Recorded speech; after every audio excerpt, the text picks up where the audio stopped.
Hey, everybody. Welcome to Trust Relations, the podcast. I'm here with April, the founder of Trust Relations and the doyen of all things public relations. And of course, we're joined by the wonderful Hamish, our marketing lead and expert in the space, who I like to call my marketing other half. We're tackling some of the biggest topics in news and integrated marketing and learning from the mistakes that make headlines or sink brands. So join us as we have a chat about what works, what doesn't, and what we have to say about all of it. All right. Hamish, we have a special guest today. Please introduce her. This is Layla. Isn't she cute? Hello, She's Layla. She's officially mine. Well, she loves cuddles and snuggles and balls and chasing goats and chasing cats and eating mom's shoes. For some reason, she has a propensity to eat matches, which is not so great. Not so good for you, I'm sure. Either. She likes to chew on wood. What's in a match, I wonder, that gives her something she's missing in her diet? Sulfur? I think she just likes to chew because she's a puppy. Right. Is that true? Is that true? Has she become your favorite? Would I be right? They're favorites in different ways. So like Sunny, she's my favorite in terms of like emotional support dog. Dancing dog. Cause look how cute. And she's small and cuddly. She's less than 18 pounds. Yeah. The other ones are all 80 pounds to 127 pounds, right? So it's very different. That's big. They're very big. It's funny, in my head, she's a tiny dog, even though I think technically she's considered medium-ish. But to me, she looks like the smallest thing I've ever seen.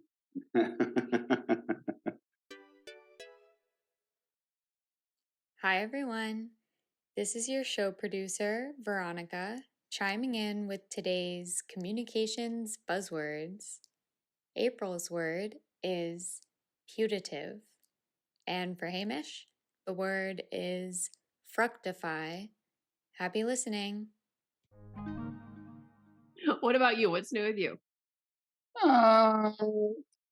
What is new with me? Getting back into running, trying to do a little bit more of that. Carve some time out for myself on that front just to try and rejig the fitness, which has gone to the wayside recently because soccer season's coming back up and I need to be really fit for that. So, yep. That's been a priority recently. Nice. You're getting rid of your Hawaii luggage. Yeah, and I brought a lot back. Well, if I go enough, it would be good, and I'll probably trim down, as you said, but who has time, April? Who has time? Time to trim down for what? For life. I just want, no. It's hard. I work out at home, which is part of my saving grace, but even doing that, it's like, how in the world am I going to do this every day? Like, when am I going to find the time to do this? So I actually started getting up early to do it, which is shocking because I'm a night owl. You are a night owl. I was about to say. It's working. So you're going to bed earlier? Yeah. Nice. So now I go to bed at 9 or 10. It's crazy. No, that's good. I mean, sleep hygiene is important. I've tried to do the same myself since my vacation to try and stay on top a little bit more and not snowball. So from one person who's trying to implement better sleep hygiene to another, congratulations. I never heard sleep hygiene. Is this a new thing? No, sleep hygiene has been around for a while. It's about having good habits, less digital devices prior to bedtime. It's about going to bed at a more consistent time. It's about cutting back on certain foods at certain times, etc., to try and fructify how well you do with your sleeping and whatnot. So it's quite good. Fructify, is that your word of the day? Well played, yes. Yeah. I finally got one. Yeah, it was always going to be a word to get in. Sorry, can I say that? It was always going to be painful to get that word in. Fructify. What does fructify mean? To bear fruit, become fruitful. Or if you use it as a verb, to make fruitful or productive. Very interesting. Yeah, it doesn't fit in. It's such a harsh sounding word. It's very specific. My other word the other day, magniloquent.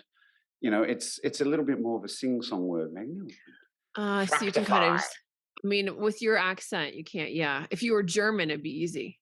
Yeah, that's right. Yeah, maybe I should have gone for words. I should have started off with, I've been eating too many sugary fruits. Fructose is really bad for you. And then would have got it in anyway. Just the F after F after F. Yeah. Yeah. There was no strategy on this one. I looked at it and That's went, all I right. have no idea. That's okay. That's okay. Well It's played, it's though. it's about the effort, not the outcome. Thanks. Okay, should we jump into our marketing conundrum? Do-do-do-do-do. Yes, we should. We got a jingle for that one. Do-do-do-do. Have you been working on our Do-do-do-do. sound logo? Yes, I have. What is our sound logo? You did that last time. We decided it's like the Nike swoosh. I know. And I decided that's so awesome. So by working on it, you mean just using the I first stuck to my guns. Yes. suggestion. Well, what about if I didn't do the I did the inhale? We did that. That could be our sound logo. The opposite of Nike. We are de-influencing Nike. We're taking the breath away from Nike. Yes. Mhm. Just inhale. Yeah. And we can call it the Ekin sound effect. Nike backwards. Okay, I don't know how your brain just came up with it on the spot. Because we're the opposite of Nike. Wow. Yeah. Okay. All right. I like it. I'll go for it. All right. So marketing conundrum of the day is, should your brand be emphasizing acquisition in this economy or shift focus to loyalty? Well, it's a very big question, isn't it? It's a big question. There are pros and cons. There's the age-old argument and there's the age-old statistic that's been around for a number of years that customer retention is 5 times more valuable than client acquisition efforts. I don't know where that statistic first emerged from. I don't know if it's still relevant and still up to date. But the truth is, your ROI on retaining clients is always higher because you're not spending money to acquire new people. The catch is, though, it depends on a multitude of factors, I think. Churn rate. There's always a churn rate in your organization. And sometimes it's due to you and sometimes it's due to people just want to try something new.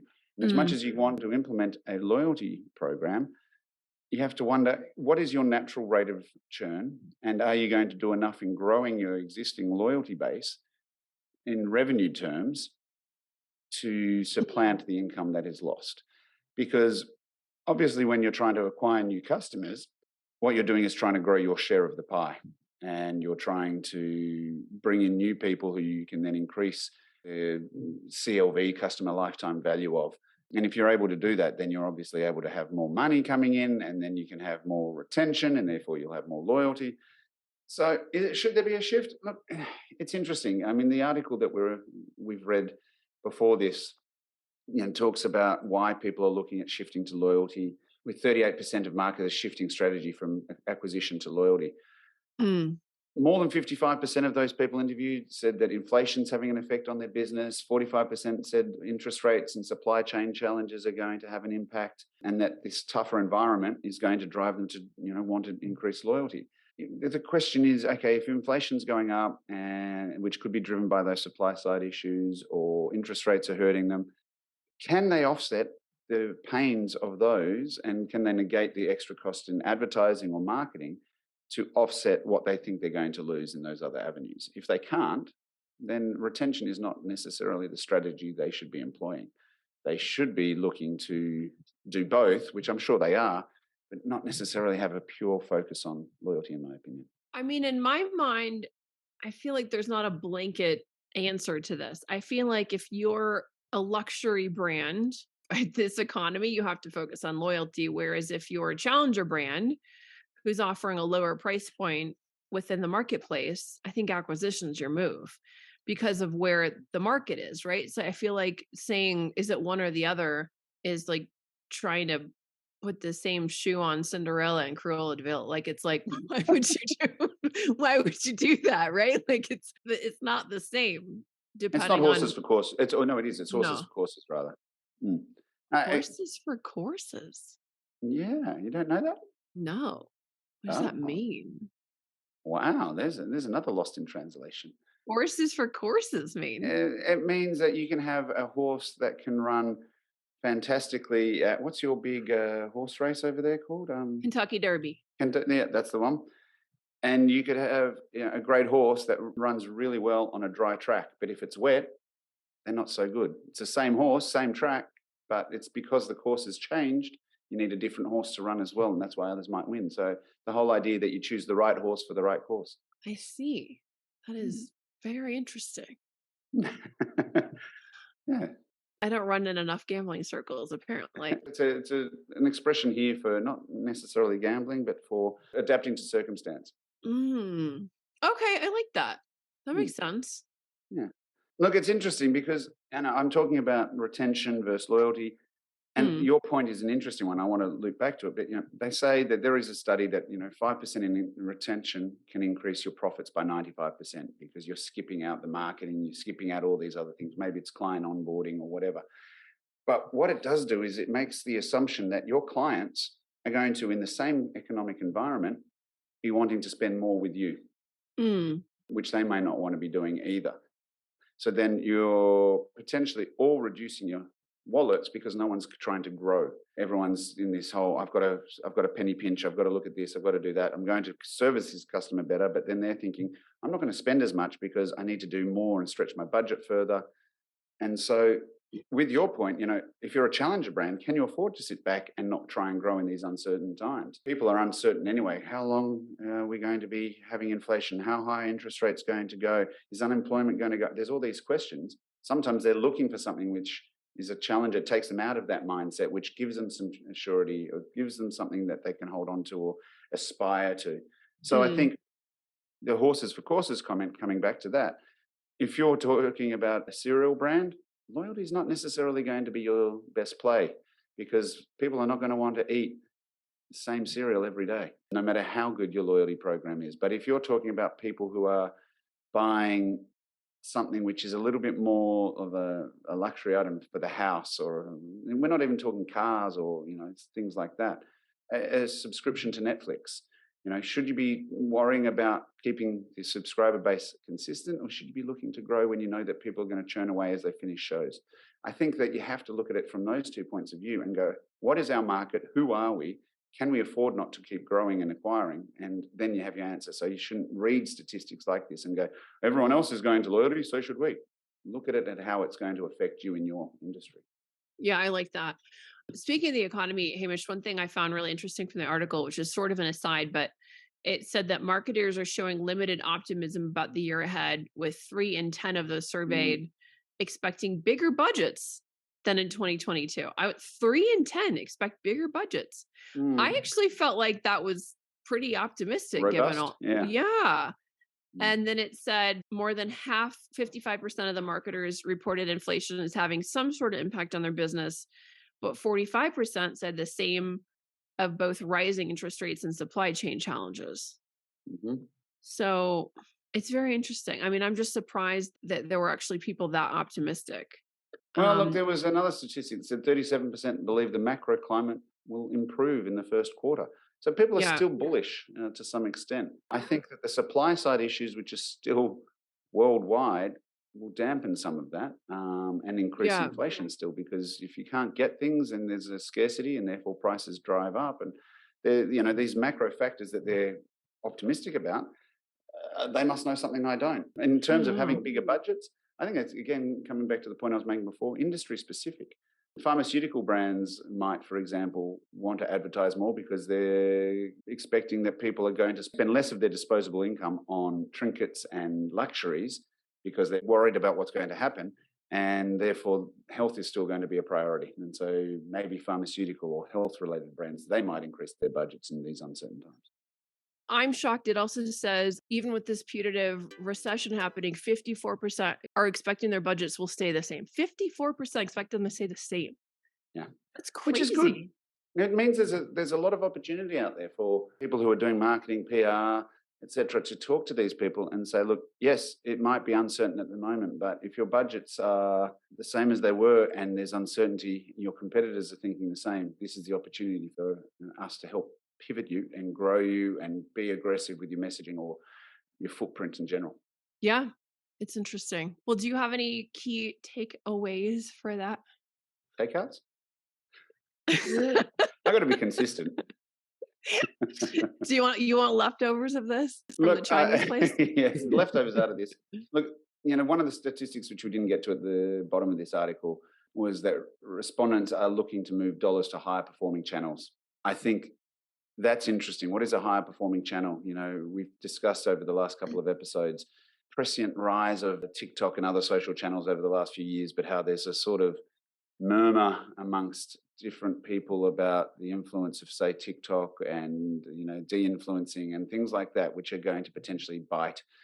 And what is a high performing channel? TikTok may have been 3 weeks ago. In 3 weeks from now, if the number of things being shut down over the North American countryscape is anything to go by, maybe there'll be a rising distrust in those foreign platforms, and therefore people coming off them and de-influencers talking about all of this stuff. What is high performing? I think, yes, of course, you want to look at optimizing your spend, but make sure that what you are doing is diversifying that as well. Make sure you're looking at owned channels as well as earned media. Make sure that you're looking at controlling what you can, but you're also using other things to propagate your message. So look to how you can earn more media, how you can steady the ship. If I was to put a bow on this and say, what is the key takeaway? I think it is uncertainty makes other people uncertain, and it is very slippery slope. The key to rising above this is to think differently. When people zig, you zag, and to look at, okay, even if your budget has decreased a little bit, how can you be more aggressive in some of the things that you do and make more of a splash so that you can then take advantage of the market? I like it. I think that was very well put. I don't think I can add anything. I'm sure you could, but thank you very much for the question. All right. Shall we move on to our next segment? No, I've had enough. I'm joking. Our next segment is campaign analysis. Yes. And today we are looking at how bear paint connected with millennial homeowners on TikTok. Is it bear paint or burr paint? I've always said bear. Yeah, look, I can understand why. The logo is a bear. So then it's probably bear, and it's probably German for bear, and so you're probably right. I have no idea. I'm pretty sure it's bear. I'll just wind myself back and let you keep talking. So they did a competition series on TikTok to DIY for. I love that. Which is very cute. So to die for, right?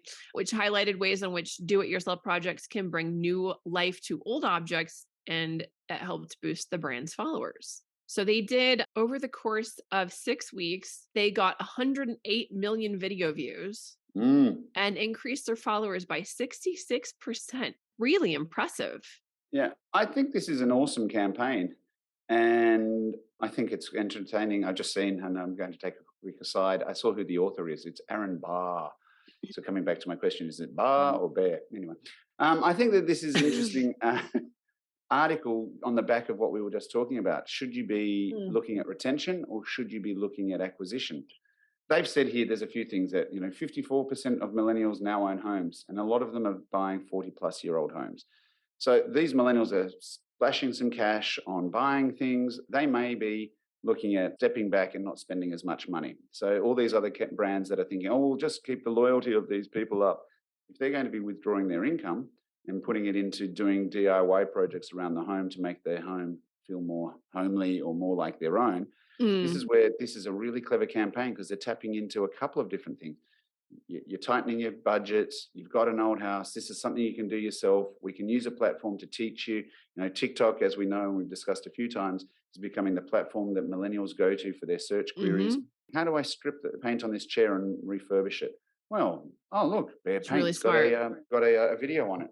So it's a really good play that proves that retention, just to come back again, isn't always the way to move forward. But I think that this is a really clever play by them, because they tapped into what people are passionate about. They tapped influencers on the shoulder, and then they engaged their audiences. And it was just a really clever, I like it. Well, and it's a really smart play on the statistics that they had of that 54% of millennials own homes now. And a lot of the homes that they're buying are 40 plus years old, because that's what they can afford, right? So to take that research and then activate it for Bear Paint in this way. I mean, it's just brilliant, right? They knew exactly where to find the audience. They knew what they were up against, what the challenges are there, what problems they can help them solve, and did it in this very organic. Again, I think the To Die For thing is such a good example of a brilliant campaign that just seems like super obvious. Like, of course it's to die for, DIY, like, but have I ever heard somebody do that? No. No, But exactly. right, so it's but the best marketing is always something that sounds like it already existed. Just Oh, like absolutely. the best music sounds like it already existed. But anything that's like created from a place of it being really landing and being organic, it's like, how have I not heard this song before? How have I not seen this painting before? Like it has that feel because it just delivers. Yeah, absolutely. I've just looked up their paint on TikTok, and I know that they're across a lot of other platforms. That the article talks about the fact that they were on TikTok and they're on YouTube and they're on Instagram, etc. But they have 60. They'd have to be. Yeah, they're on 64,000 odd followers on here with 1.3 million likes. That shows a lot of engagement. 64,000 to 1.3. That's getting a lot more spread. It means that people are seeing it. They're not necessarily following the brand, but they're following the videos. They've researched it. They found it. They're doing it. There's one here I've just scrolled down to 409,000 plays. That's huge. It's a really clever way to engage an audience. And this one is it's talking about the season of love and smoky pink and how to paint a wall. I mean, why is that fascinating? Look, it's quite satisfying to watch them roll paint onto a wall. I love it, and it wouldn't have cost them a lot of money to do this because they would give the paint, they'd challenge and activate it, and they get other people to do the work for them. Maybe they've paid the influencers $20,000 each. Doesn't have to be big cash, but then the reach that they've got, it's huge. It's huge. Yeah. Well played. I love it. It's very well done. Yeah, I mean, very, very, very clever. And it's authentic because it's tapping into something people are passionate about, tapping into things which is in their natural wheelhouse. It's not like they've gone out and gone, we're going to do a collab with Baskin Robbins and we're going to do an ice cream flavor that's the color of one of our paints. I mean, they've not done something which is weird. They've done something which is very native. Yeah.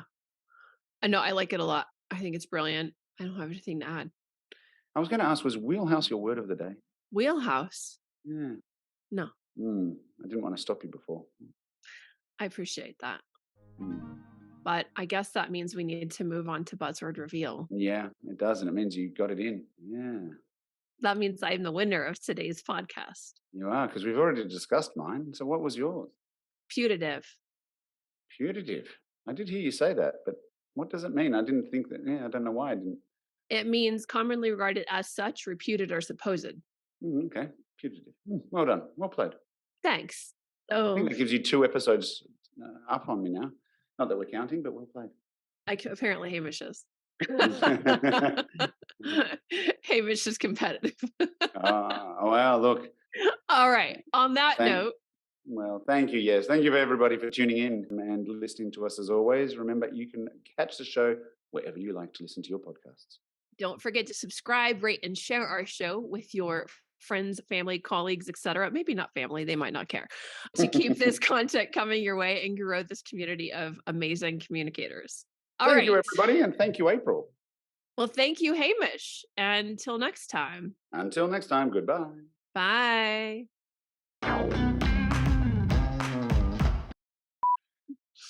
She's like cat size because I have one really giant cat too. Yeah, I've seen that cat. It's a big cat.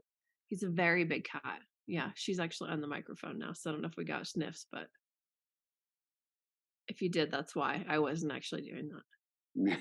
you still got a cold. I mean, not that sounds like a dog sniffing. A bit of a frog in your throat. Maybe you have a dog in your nose. No, I don't know.